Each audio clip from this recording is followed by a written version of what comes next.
Bye. Whoa, that was an interesting one. I just spoke with a technician who had a condition where the traction off lamp on a Park Avenue was flashing on and off intermittently while the customer was driving. It turned out a short in the SDM was pulling the voltage down on the Ewart line. Since the EBTCM is also on the Ewart line, it was affected. You know, it's really important to understand how all these modules communicate with each other.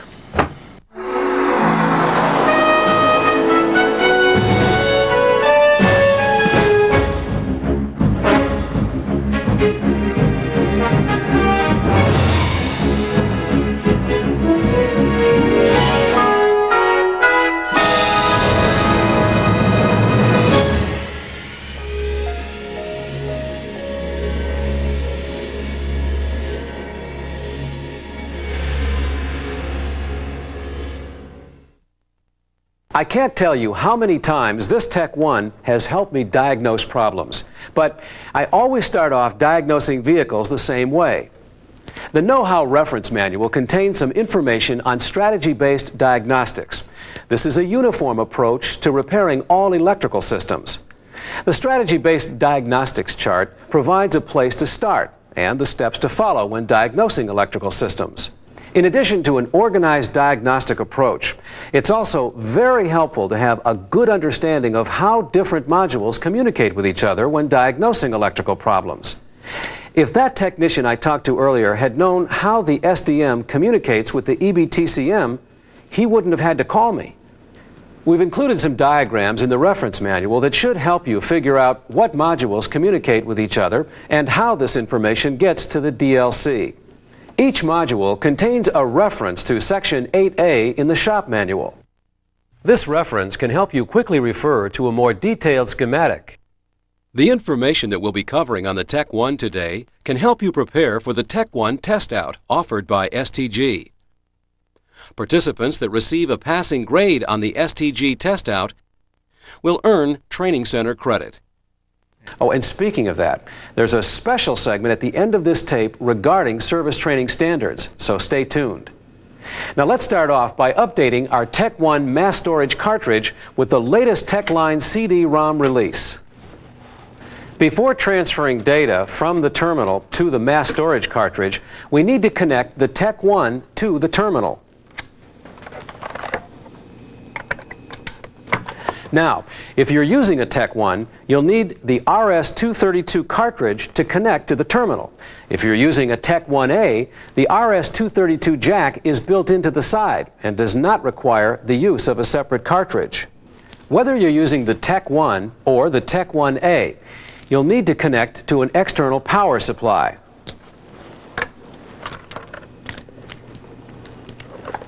Now, we're ready to begin. Select the mass storage cartridge option from the terminal's menu. The first screen displayed lists all applications on the TechLine CD-ROM. No selections are available from this screen, so select Done to continue. Follow the instructions listed on the display to make sure the Tech 1 is properly connected to the terminal. Make sure the mass storage cartridge title screen is displayed on the Tech 1 screen. The terminal will now begin reading the contents of the mass storage cartridge to determine if any of the applications require an update. If an update is required, a message like this will be displayed. Press Yes to perform the update. It can take up to 5 minutes for each application update. This screen is displayed after the terminal's memory has been prepared for an update. Programming progress is represented on the progress bar. When updating is completed, the terminal displays a list of applications stored in the mass storage cartridge. Now that the mass storage cartridge is completely updated, let's go check it out. Hi, Vicki. Hi, Chuck. Vicki's a technician at Armstrong Buick in Livonia, Michigan. She's going to help me demonstrate some of the most commonly used features on the Tech 1. Vicki, let's begin by connecting the Tech 1 to the power supply and DLC connector. Since this is a 1995 Park Avenue, you'll need this 12 to 16 pin DLC adapter to connect the Tech 1 to the DLC. Thanks, Chuck. You know, that reminds me. I seem to remember hearing about a different adapter for some vehicles. Well, you're probably thinking of the Vehicle Interface Module, or VIM. The VIM was designed to allow the Tech 1 to communicate with vehicles equipped with Class 2 OBD2 compatible PCMs. Buick dealers don't really need to worry about the VIM since none of their vehicles require it for 1995. However, in order to communicate with 1996 vehicles, they'll have to use the VIM or the Tech 2 that we'll be introducing later. Chuck, why don't we hook up the Tech 1 now? Now we're at the main menu. From here we can choose from applications such as powertrain, chassis, body, and service programming. Let's start off with powertrain. First I'll begin by selecting the model year of the vehicle. Now I will select the type of fuel delivery system and then the make of the vehicle. Remember to use the No key to scroll and the Yes key to select the vehicle type. Now I'll select the data list. The data list function is used to display various data parameters. I can either select transmission, engine, or both. Now before you select any of these, let's demonstrate two functions that can really help while working with the data list. Hand me the Tech 1 and I'll show you how to create a custom data pair. Now the custom data pair function can be used to display two data parameters that normally would not be displayed together. When the first desired parameter is displayed at the top, press F0 to lock it in place. Notice the asterisk to the left of the parameter. This indicates that the parameter is now locked in. The locked-in parameters can be released by pressing the F1 key. You know, Chuck, another function that can really help when diagnosing intermittence is fast data. This function allows the Tech 1 to sample data parameters at a faster rate. Enter the fast data mode by pressing, then holding the F3 key for 2 seconds while in the data list. The up and down arrows can be used to manually cycle through the data list. Ooh, Vicki, that TPS reading didn't look right to me. Why don't we take another look? Yeah, you're right. There it goes back to normal. Looks like we've got an intermittent condition on our hands. Let's go on to the field service mode, and we'll get back to this problem in a minute. You know, this field service mode always looks the same as the data list to me. Well, if you look in the upper right of the Tech 1 display, you'll notice an abbreviation for field service. Okay, I see it now. Now, Chuck, if I'm correct, the difference between the data list and the field service mode is that certain outputs can be controlled while in the field service mode, but not while in the data list. Is that right? You got it. Now let's see if there's a code related to that TPS sensor we saw a minute ago. Okay, I'll back up to the main powertrain menu and select DTC. From here, I can view powertrain and transmission specific codes. Let's take a look. We got one, Chuck. I see. DTC P0122, a throttle position sensor. Before we clear it, why don't we go on to the snapshot function and we'll see what it's doing. The snapshot function can be used to isolate an intermittent symptom, like the one we have by storing data parameters before or after a problem occurs. A typical snapshot will store up to 240 samples of data, or about 12 seconds worth. Let's try one out. First, select which type of snapshot you wish to perform. There are several sub-menus now. These can be used to trigger the snapshot under various circumstances. First, any code can be used to trigger a snapshot anytime a code is detected. Single code can be used to select a specific DTC. If the selected code is detected while in this mode, the snapshot will be triggered. Now on to manual trigger. This can be used to trigger the snapshot manually by pressing the F9, Enter, or Exit keys. We'll replay the captured data by selecting F3. Scroll through the captured data using the up and down arrows. Chuck, there's our TPS sensor again. Why don't you pop the hood and take a look? I'll take over for a minute. Okay.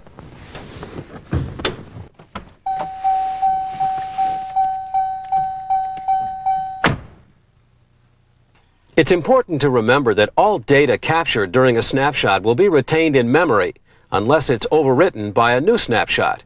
A new mass storage cartridge application is selected, a new master cartridge is installed into the Tech 1, or power is removed from the Tech 1 for more than 24 hours. Replay captured data using the up and down arrows. Notice the number in the lower right corner. This represents the number of frames forward or backward from the trigger point.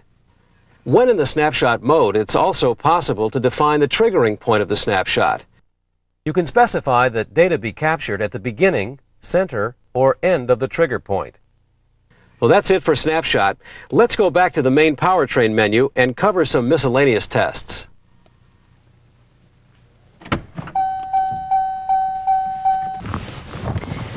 I think I found the cause of our intermittent TPS problem. There was a backed out wire at the TPS connector. Great. Let me go over the miscellaneous tests and we can clear the DTC in a minute. Now, the first submenu under miscellaneous tests is outputs. This function allows you to control a number of individual PCM outputs. Most vehicles will display data list parameters while the outputs are being controlled. I'll demonstrate by selecting the cooling fan relay. While the data list is cycling, a 3-character window will display an abbreviation for the output being controlled. The cooling fan can be turned on and off by pressing the up and down keys. All other outputs can be controlled in a similar fashion.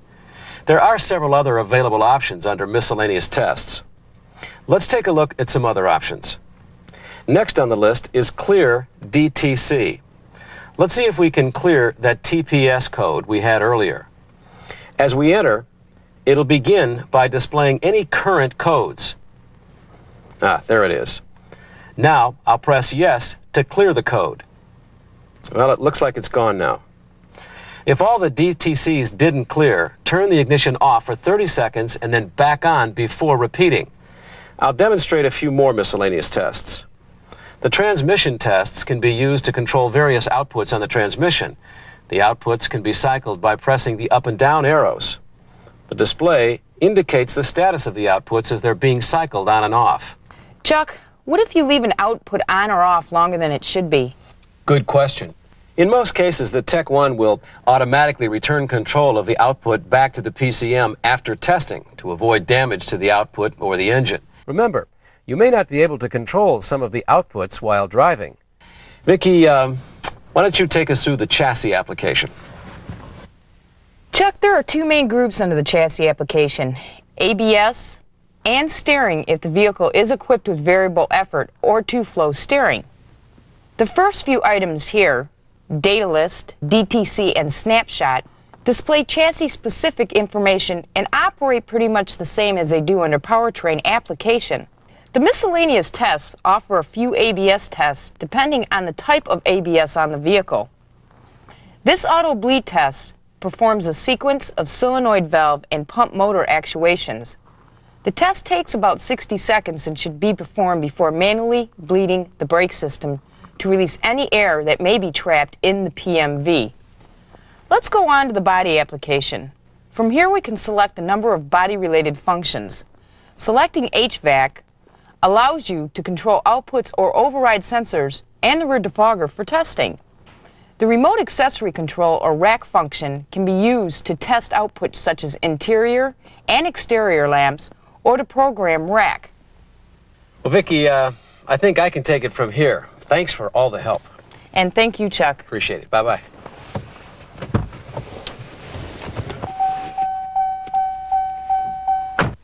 Let's go over a few things that can be done on the Entertainment and Comfort or E&C bus. The first option is the E&C Monitor. This test allows you to monitor data on the bus. For example, you can press switches on the radio and monitor the response on the Tech 1 display. Using this option, you can monitor various radio controls and climate control functions. The identification tests are used to identify which components are operational on the E&C bus. It also identifies any faults. It does this by transmitting a message to all of the components on the bus and looking for a response from each one. When the Tech 1 receives a response, it displays the name of the component. It's also possible to perform a snapshot over the E&C bus. This snapshot is similar to other types of snapshots. The main difference is that you can't define the trigger point while performing a snapshot on the bus. This snapshot function allows you to select from replaying data, performing a new test, or continuing to monitor data. Let's look at some currently stored data. This snapshot is really just a sequence of messages transmitted between components. The Tech 1 saves the last 25 messages which it detected on the E&C bus. These messages are stored in an internal buffer inside the Tech 1. Another function is the E&C control test. This test allows the Tech 1 to send messages to any of the E&C components and control operation of that component. Select the component that you wish to control and then follow the instructions on the display. The final E&C test is the speaker test. This test allows you to test each of the vehicle's speakers independently. Use the up arrow to increase the volume and the down arrow to decrease the volume. After exiting this mode, the audio fade and balance will be set to their original settings. Well, that wraps up our Tech 1 demonstration. Now, let's go over to the bench and talk about the next generation scan tool, the Tech 2.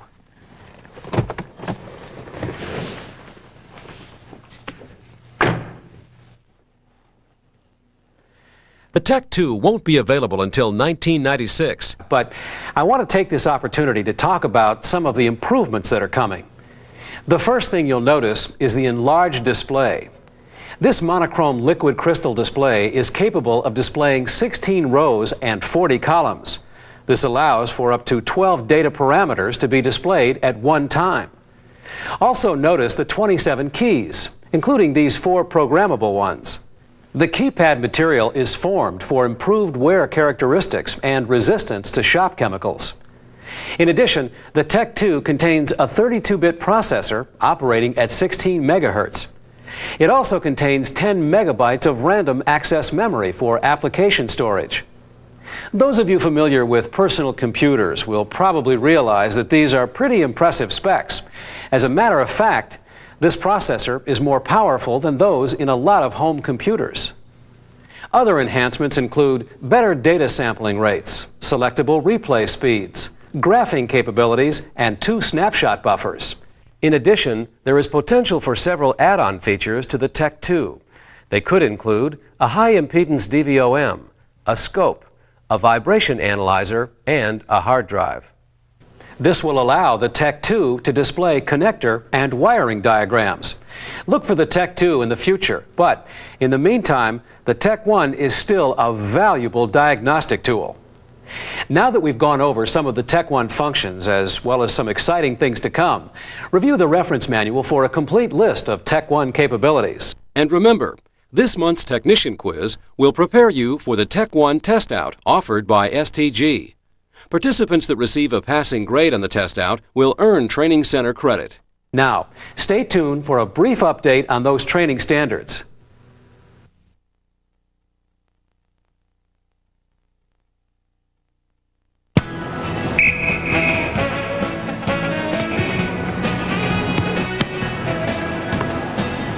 It takes a whole team to win at a game like this.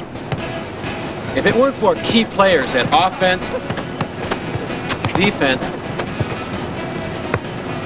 then of course goal. It'd be pretty tough for this team to be successful. The same thing can be said for this team, your dealership's service department. If it weren't for every member of the service team working toward a common goal, it would sure be tough to have a successful service department. One of the common goals your dealership should always be striving for is to have enough properly trained technicians on staff. With all the different training programs out there, sometimes it's hard to know where to start. In addition to training sent to your dealer, technicians can attend classes at GM training centers located across the country. A complete list of GM Training Center courses, as well as their descriptions, is available in the 1995 GM Service Training Course Catalog. A copy of this catalog was included in this know-how kit. One way to make sure technicians are being trained in the proper areas is to follow the recommendations outlined in the Service Training Standards. Service Training Standards, or STS, were established to track your dealership's training progress and to make sure technicians are being trained in the necessary areas. Above all, These training standards are in place to increase the level of technical expertise among dealership technicians. The benefits of fulfilling STS requirements include reduced comebacks, increased customer satisfaction, and a service department that really knows how to work together as a team. The first step towards fulfilling the STS requirements is to develop an overall training plan. This month's know-how kit contains an extra brochure aimed at service managers. It outlines steps your dealer can take to fulfill the service training standards requirements. Buick recognizes the challenge every dealer faces when trying to meet the STS requirements. That's why your dealership will soon receive a call from the Enrollment Calling Center. Hello, Rick. This is Danielle with STG Enrollment. How are you? Good, glad to hear it. I just wanted to touch base and see how it's going with training this month. The Enrollment Calling Center was established to make it easier for dealership technicians to schedule and receive the training they need. In turn, this will help the dealership meet the STS requirements. Let's go over some of the things the Enrollment Calling Center will do to help your dealership. I've got Kramer enrolled on the 14th for the Tech 1 Familiarization. Each GM training center will be assigned a consultant from the calling center. This consultant will be in frequent contact with the training center and will be updated on the latest changes to current classes as well as new schedules when they are finalized. These consultants will also work with dealers that would normally attend classes at the training center which they represent. The consultant will work primarily with the dealership service manager or the person at the dealership responsible for overseeing technician training. Each dealership will receive a monthly call from their Enrollment Calling Center consultant. During this call, the consultant will ask for 15 to 20 minutes of the service manager's time to review the dealership's training status. Typically what we do at the Enrollment Calling Center, we're able to perform enrollments right over the telephone with the service managers. We also perform wait lists for the technicians. We're able to do the technician updates. We confirm all of the current enrollments with the service managers so they know the courses that are coming up, and we also take course requests if they have any special requests for courses that they would like in a certain area. Your DSM will contact your dealer prior to the first call from the Enrollment Calling Center. This program was not designed to remove the DSM from the training process. However, it was designed to assist them. Remember, the Service Manager brochure included in the know-how kit outlines a procedure that can help your dealership map out a successful training plan. When a coach puts together a good game plan, the results usually show on the field. Same goes for the dealership. When a service manager maps out a good training plan, the dealership will easily complete the STS requirements. Once these requirements are met, the dealership will be rewarded with benefits such as reduced comebacks, increased customer satisfaction, and a service department that works together as a team to fix it right the first time.